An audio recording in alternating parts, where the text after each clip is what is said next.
Hey everybody, thanks for watching and welcome to part 4 of Saturn, Satan, God, and Nature of Reality. I want to thank you guys for downloading or for purchasing the DVD.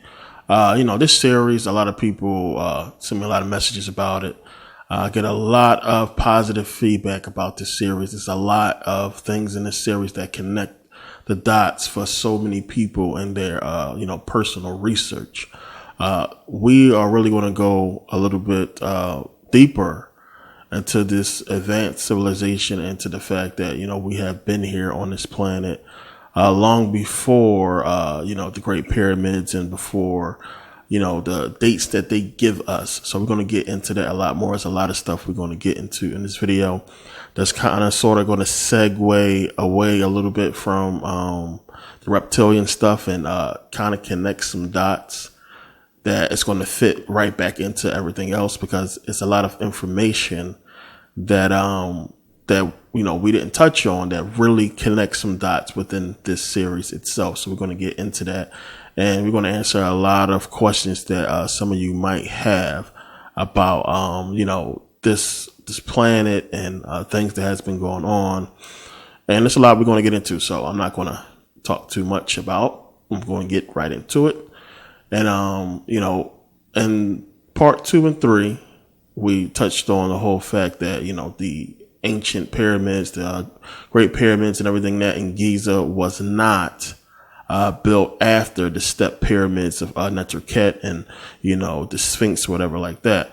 We know that the Sphinx is older than they tell us. We know that the Great Pyramid is older than they tell us. We know that those step pyramids, the pyramids of Onyx, the bent pyramid of Sneferu, we know that these pyramids were after the Great Pyramid and, Haru and Maket, the Sphinx.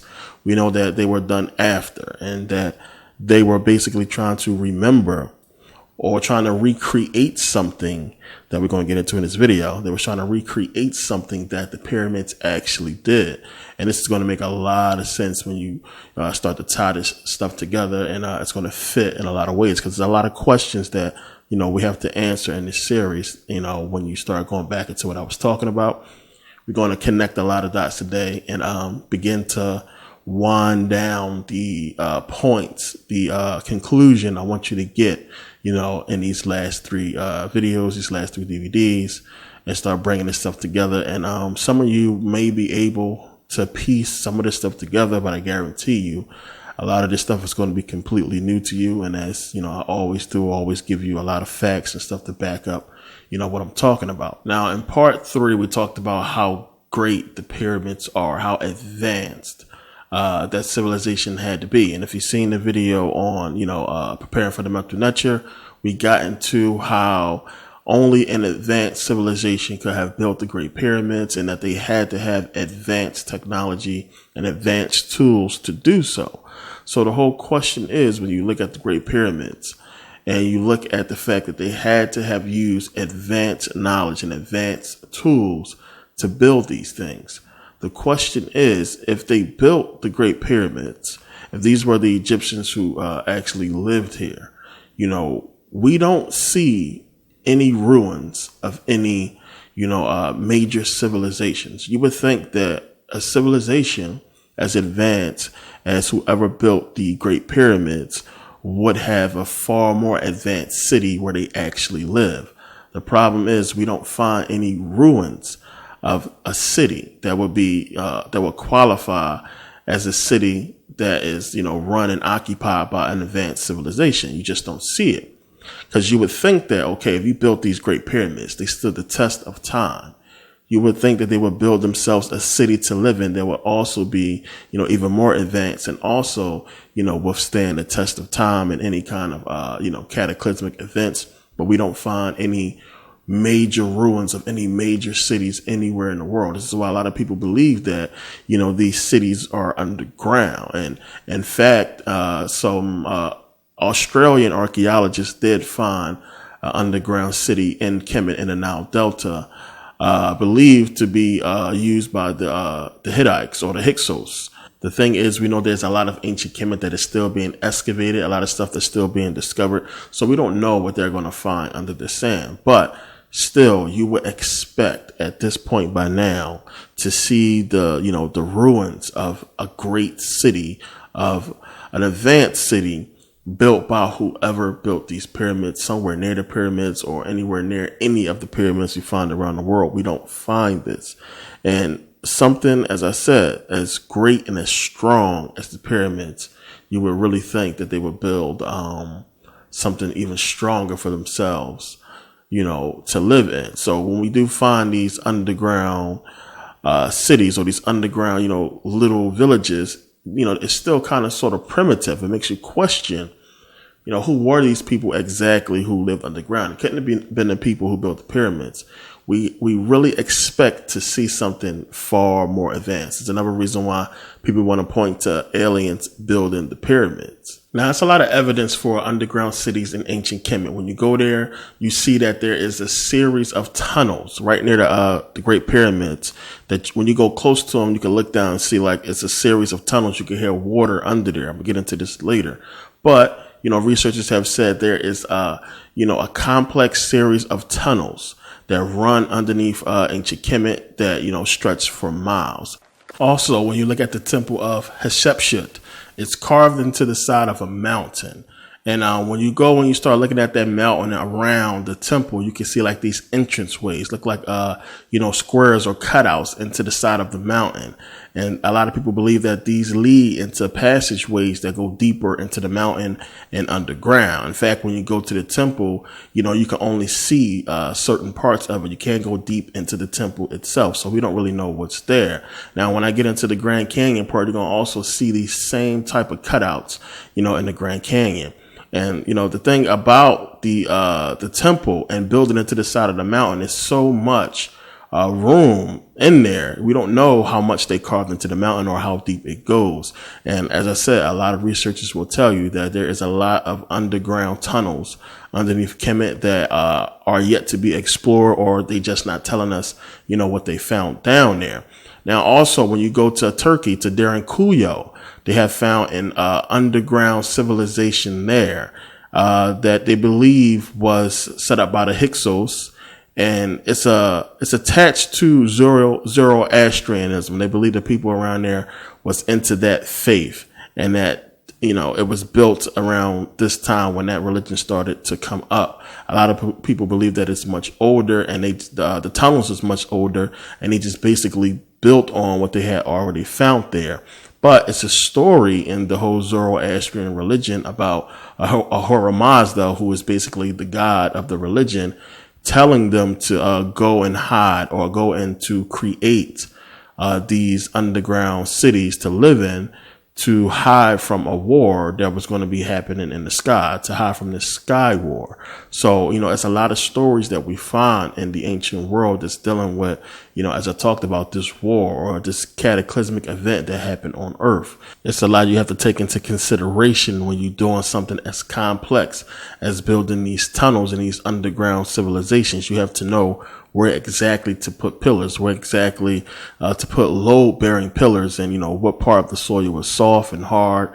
Where is the water supply going to come from? Where are you going to put ventilation and lighting and everything like that? It's a lot of complex stuff that go into underground caverns and cities, and a lot of people would think that the people back then was primitive, but you had to be very intelligent to do something this advanced, and what you would have to use to dig miles and miles, 5 million square feet of or square miles of space underground. I mean, the workload, they had to have something to do this. And then when you start getting into some of the other underground caverns that we find, I mean, some of them are so vast and so big and deep, it makes you wonder if this stuff was already there and they expanded on it. And, how did they build a lot of these underground caverns? Now, we find these underground caverns, these underground civilizations all over the earth. There's many stories I know a lot of you have seen about, people, doing work on their homes and finding entranceways into underground civilizations. There was a story about that in Turkey and Paris as well, about underground civilizations and all these vast passageways leading to underground civilizations. We find this stuff all over the earth, and we also find pyramids all over the planet. Now, both of these things have something in common, that there is either water directly under them or somewhere near them. Now, a lot of you have heard about the whole hollow earth theory, that when you go much deeper into the planet, there's supposed to be, huge cities underground and, people, advanced civilizations living underneath the earth. We want to get into the hollow earth theory a little bit later into this. But the whole question is why? Why underground? What is the whole, purpose of underground? You would think that, it would be better to be on the surface, with the sun out and everything. It just seems more beautiful on the surface. It's something that you really think about. Why underground? Now, the thing is this is what you have to understand. And some of you know this already, some of you do not, because they don't teach it to us. Now, on the surface of the earth, when we living up here, we are being exposed to all kinds of cosmic radiation. That's a fact. Now, most of the radiation is completely harmless. It goes right through us. It doesn't affect us. But there's a lot of it that does affect us. And our body cells is continually, ever since the first day we are born, our body cells is consistently fighting against this radiation, but it also has to fight against microbes and bacteria and viruses and diseases. So our body cells is continually fighting against these things for our entire life.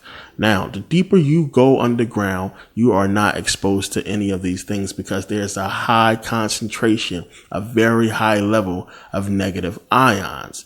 That is the word of the day, negative ions. Pay attention, because this is the main point I want to make in this entire video. What negative ions is. I don't know what you have been told about them, but you have to understand this. Negative ions play a major role in the cycle of nature on this planet, period, point blank. They play a very vital role in our lives. This is something that is not being taught to us. A lot of people remember those bands people used to walk around with, supposed to be, dispersing negative ions, whatever like that.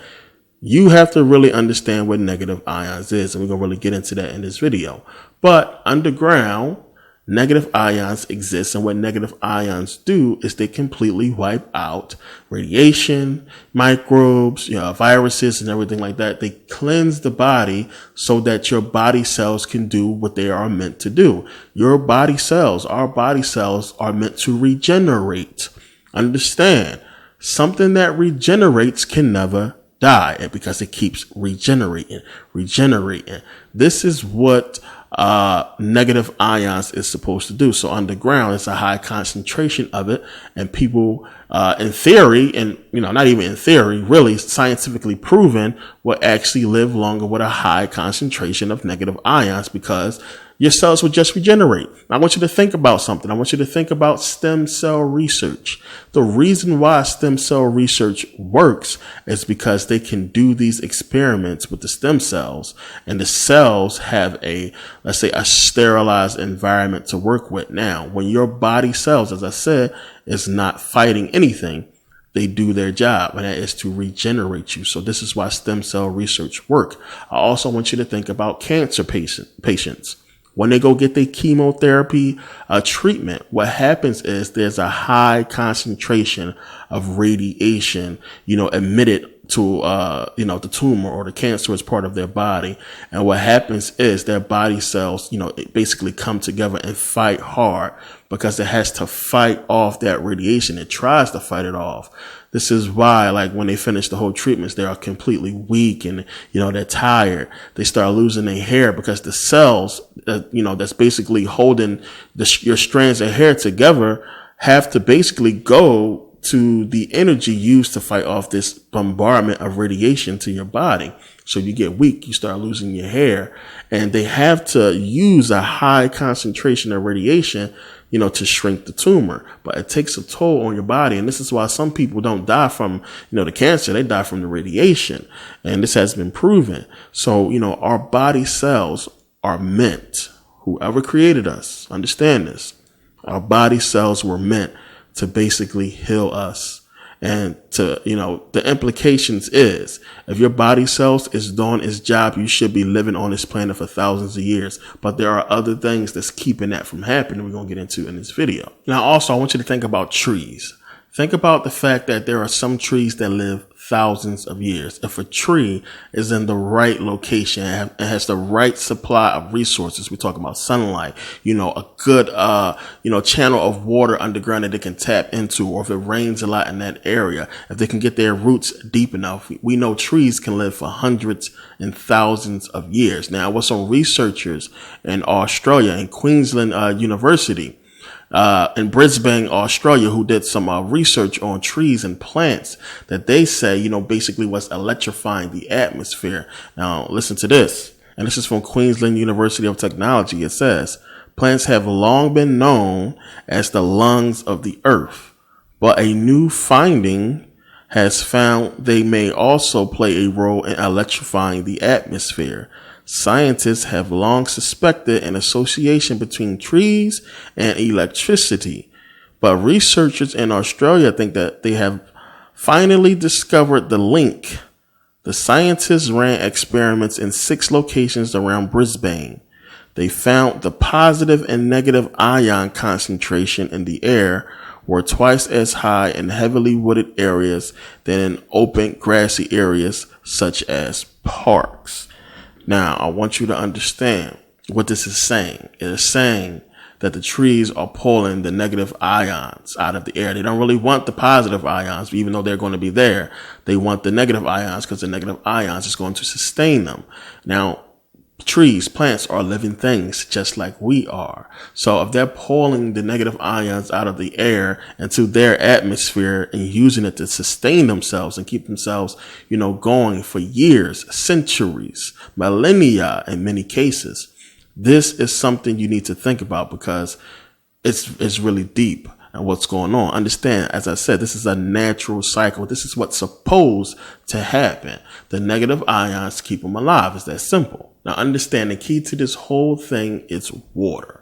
Water is the key. Now, we're talking about basically the effects of negative ions on the body, and a consistent level of negative ions would sustain the body. We're talking about the fountain of youth here. This is why the fountain of youth, always was a fountain. It had to deal with water because water is the key to this thing. So now you have to have this steady supply, a continuous, infinite supply of negative ions to basically sustain you for who knows how long. Unless somebody blow your brains out, you would basically, in essence, live forever. And trees are able to do this. Not only can they pull the negative ions, from the ground and the water, but they can pull it out of the moist air. When all these trees are clustered together, it really creates a humid atmosphere that's muggy, and there's moisture in the air when you have that muggy atmosphere, and it can pull the negative ions right out of the air and redisperse it around them, turning their atmosphere into nothing but negative ions. The reason why you have to have it continuous, because once it dissipates, what happens? You're exposed to the radiation. You're exposed to microbes. You're exposed to any kind of viruses and bacteria that may be, anywhere near you. So having that steady supply of negative ions is key to this whole thing. So now, of course, if the atmosphere is full of this cosmic radiation, if this atmosphere is full of microbes and viruses and stuff like that, that is causing harm to our body, of course, if you understand that there is a way to create a negative ionosphere, or to create negative ions that could surround the area and basically do what the trees are doing, pulling negative ions, out of the water and putting it into the air, then you have to do this. This is the purpose of the pyramids. This is why the pyramids were all over the world.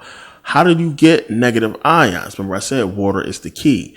You get negative ions from the force of energy of falling or splashing water. This causes the splitting of neutral air particles that frees up electrons that then attach themselves onto other air molecules, causing a negative charge. Now, at the base or at the bottom of the pyramid, remember, it's over top of water.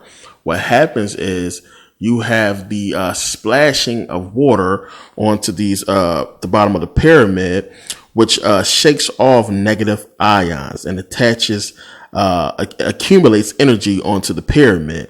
So now the reason why they built the pyramid under these ley lines is because, you know, the multi-level structure of the pyramid basically draws in more ions, and it basically creates more negative ions to disperse into the atmosphere. So this is what the pyramids were doing. They were amplifying their energy from the negative ions and basically creating more negative ions, or a consistent flow of negative ions into the atmosphere. So, you know, Kemet was hot and there's moisture in the air, so it will be a stronger, you know, negative ionosphere or negative atmosphere of or an atmosphere of negative ions in Kemet, because it was moist, hot air. But this was everywhere. We could bet that even if it was cold, if they were able to do this, they did it.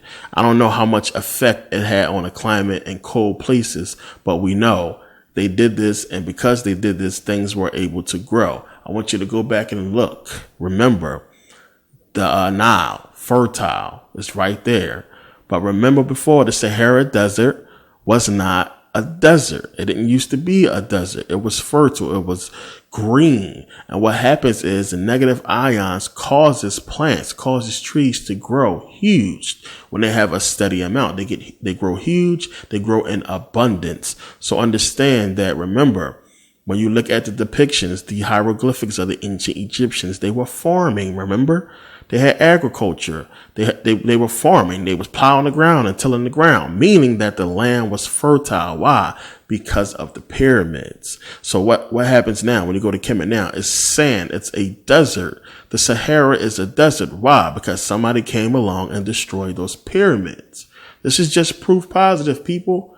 I'm telling you, when you do the research, you can put this stuff together. This was the purpose of the pyramids, to one, do exactly what the trees were doing, to do exactly what was happening underground, having a consistent flow of negative ions that basically sustain people, but not just people, the vegetation, the trees.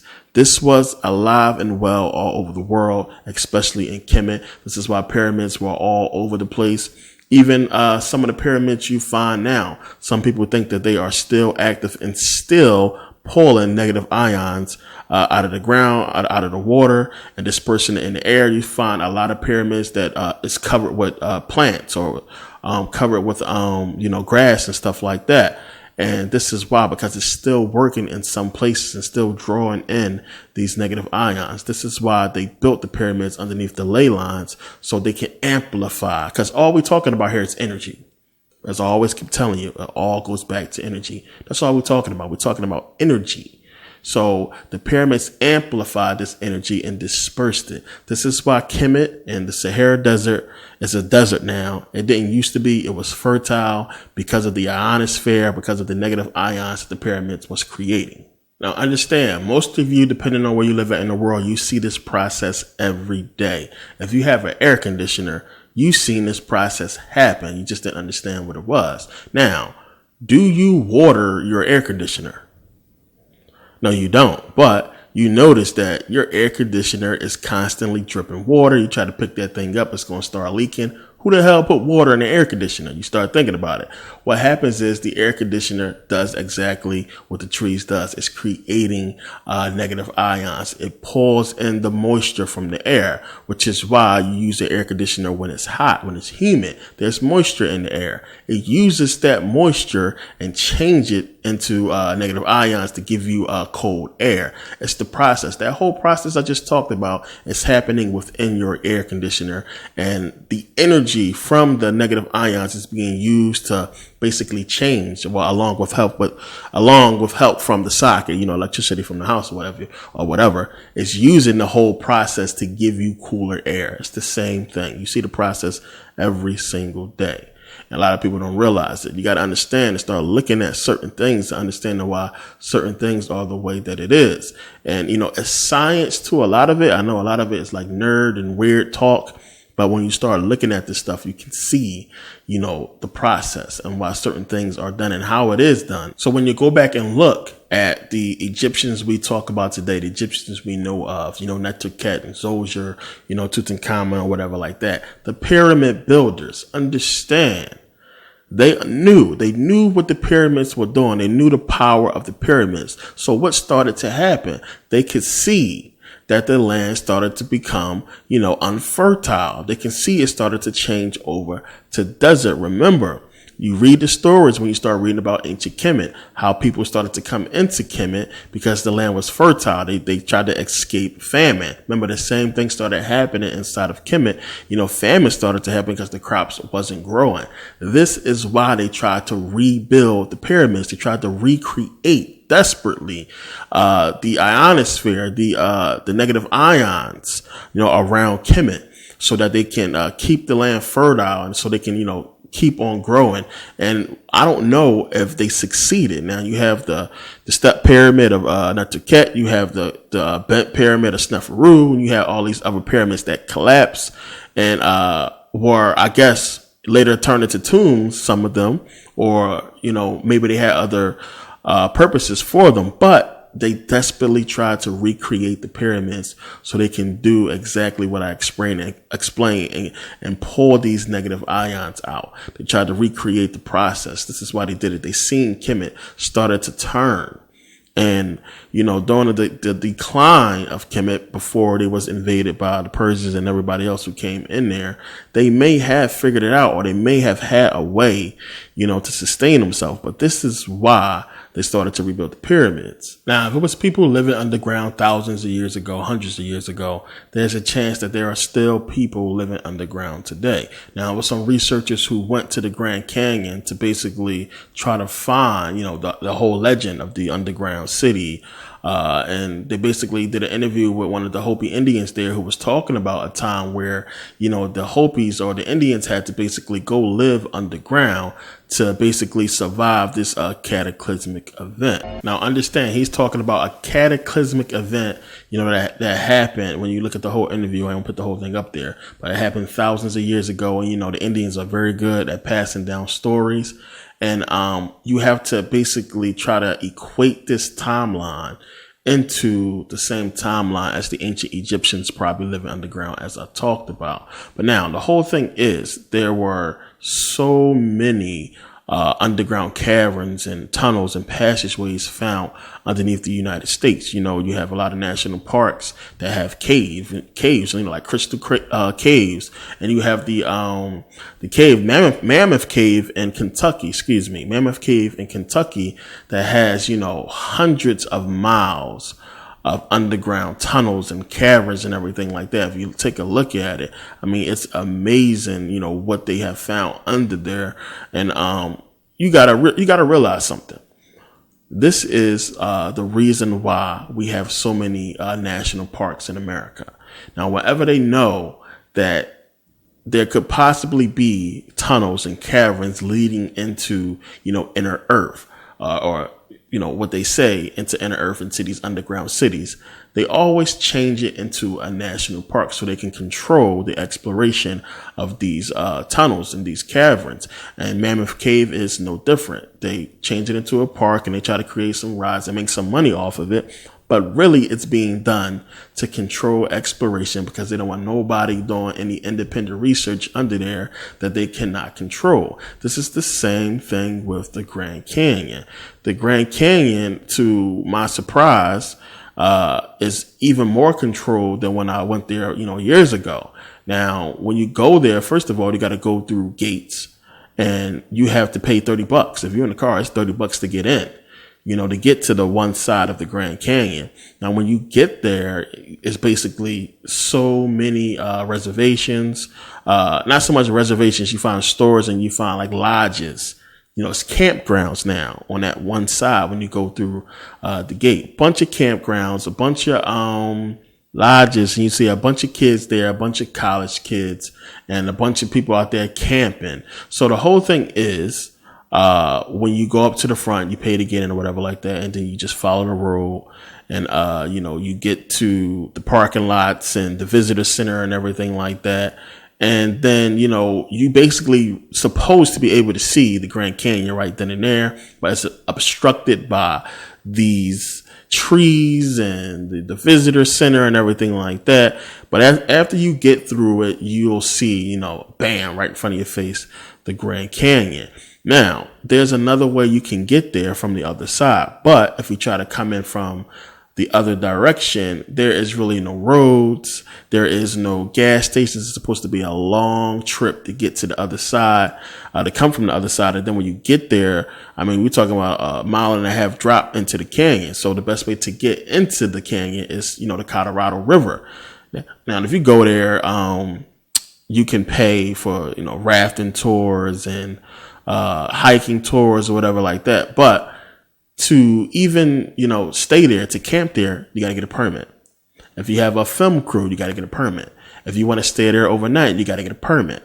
You need a permit so they can control your exploration. And according to the legend, the entrance to these underground cities is so far, so deep into the canyon that nobody, can basically get there with enough supplies, enough water and food supplies to survive the trip. And the one way that was close enough is supposed to be blocked off. I took a trip there, and I wanted to basically get some video footage that we can have, so it's not somebody else's footage, so I can show you that I personally was there and I personally seen a lot of these things. I actually ended up taking 3 trips there because the weather was an issue. I was supposed to take a chopper. The wind was an issue, so I had to postpone it. And then the wind was an issue again. So instead of me just not going and canceling the whole trip together, I just drove up there. So as I said, you'll see in the video, when we approach the gates, take a look. Everybody see how you got to get to the Grand Canyon, how they got it set up to where you got to pay to get through. Just go right up through.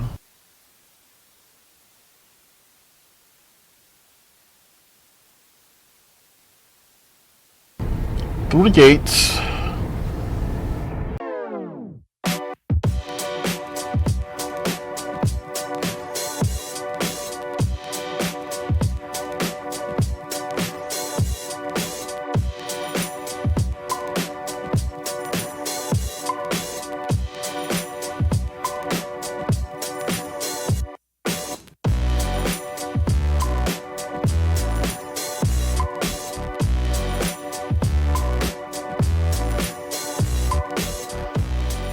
Okay, so we know in 1907, supposedly, an archaeologist came down here who was doing some kind of exploring and found an entrance to what is said to be an underground, city, ancient Egyptian city. So we know they're supposed to have found Egyptian artifacts there, also Hindu and Buddhist artifacts as well. If you look at some of those pictures, you'll see this one picture looks like inside of a cave with a huge Buddhist statue. So, most of the people who come here talking about that, what the artifacts they found. We're talking about 1907. Now, supposedly between 1907 and 1909, you had the Smithsonian supposed to came here and removed all of the artifacts that was supposedly found here. Supposedly there was mummies and, was a tomb. It was supposed to be a huge crypt there. Gold and all kinds of stuff that they removed from here between 1907 and 1909. And this is what the stories talk about. So the Indian tribes that's here who talk about a time where they could go freely in this underground city. So this entrance is supposed to be about, 1.5 miles down. It's supposed to be a hard way to get to this specific place. Supposedly, you're supposed to go down the Colorado River, and it's some kind of way where you can look up and see this supposed entrance. I know it was a shot that you can see like these holes that in the side of the Grand Canyon. You can see in the mountains and everything like that. So a lot of people say that's an entrance, or it pertains to the area that they are talking about. Right over my shoulder is the pyramid-shaped mountain that you see a lot when you look at pictures of the Grand Canyon, and it's the one that they look to the most as supposedly being a pyramid. It's pyramid-shaped. It is beautiful when you take a look at it. A lot of these mountains around here could be pyramids when you take a look at them. There's a lot of pyramid-shaped mountains around here. But the whole thing is You know, they wanted to check to see did the pyramids align with the stars on Orion's belt, like in Kemet, but they don't align with the stars on Orion's belt. They do, however, align with the rest of Orion. When you take a look at the points, you can see it lines up with the Egyptian named mountains that are here in the Grand Canyon. You know, it's everywhere. Now, I played the clip before about one Indian guy who was talking about a time where that they had came and hid in the Grand Canyon, where they came to hide from some kind of cataclysmic event, as I was talking about before in the other parts. So supposedly they came here to hide when something happened here. And you have to really think about it now when they're talking about hiding during some cataclysmic event. How long ago was this event?